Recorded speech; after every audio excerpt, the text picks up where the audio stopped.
22 वर्षीय वीर योद्धा जो रणभूमि में अपना सर छोड़ाया और औरंगजेब की विशाल सेना को पल भर में ही परास्त कर दिया। यह वीर योद्धा युद्ध में इतना लीन हो गया था कि उसका सर धड़ से अलग होने के बाद भी यह युद्ध भूमि में शत्रुओं के हर बार का करारा जवाब दे रहा था। भारत की वीर बसुता धरती ने अनगिनत वीर पैदा किए हैं और आज भी उन वीरों की गाथाएं लोक कथाओं गीतों में गूंजती हैं। जगह जगह मौजूद समाधियां और चबूतरे उनके यश का गुणगान करते रहते हैं। आज हम आपको एक ऐसे योद्धा के जीवन से रूबरू कराने जा रहे हैं जो युद्ध भूमि में अपना सिर छोड़ाए। उस वीर योद्धा का नाम ठाकुर सुजान सिंह शेखावत था। ठाकुर सुजान सिंह शेखावत जो मंदिर रक्षा और अपने वचन का पालन करने के लिए औरंगजेब की फौज से जा भिड़े। 22 वर्षीय सुजान सिंह 7 मार्च 1679 ईस्वी में जब विवाह के बाद छपोली वापस लौट रहे थे, सुजान सिंह ने अपनी दुल्हन का मुख भी नहीं देखा था। शाम होने वाली थी, इसलिए रात्रि विश्राम के लिए छपोली में पड़ाव डाला गया। कुछ ही क्षण में उन्हें गायों के गली में बंधी घुंघरुओं की आवाज़ें सुनाई देने लगी। आवाज़ें स्पष्ट नहीं थी, फिर भी वे सुनने का प्रयास कर रहे थे, मानो वो आवाज़ें उन्हें कुछ कह रही थीं। सुजान सिंह ने अपने गुप्तचरों से कहा, शायद ये चरवाहे की आवाज़ें हैं, जरा सुनो वो क्या कहना चाहती हैं। गुप्तचरों ने सूचना दी कि युवराज, ये कोई फौज है जो देवड़े पर आई है। यह सुन युवराज चौंक पड़े। कैसी फौज? किसकी फौज? किस मंदिर पे आई है? जवाब आया, युवराज, ये तो औरंगजेब की बहुत ही विशाल सेना है जिसका सेनापति दराब खान है। उन्होंने खंडेला के बाहर पड़ाव डाल रखा है।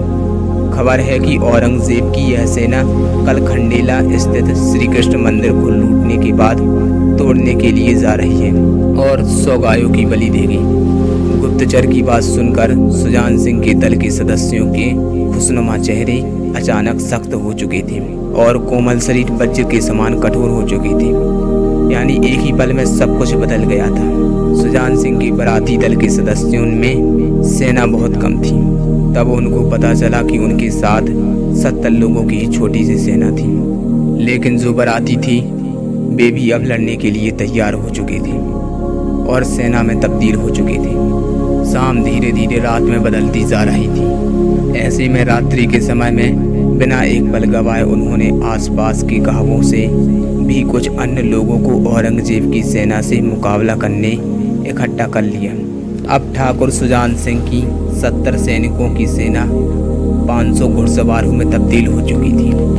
अचानक सुजान सिंह को डोली में बैठी हुई अपनी पत्नी की याद आई, जिसके मुख भी वे नहीं देख पाए थे।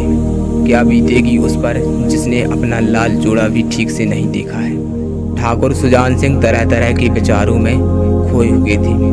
तभी उनके कानों में अपनी माँ को दिए हुए वचन याद आए, जिनमें उन्होंने राजपूती धर्म को ना छोड़ने का वचन दिया था।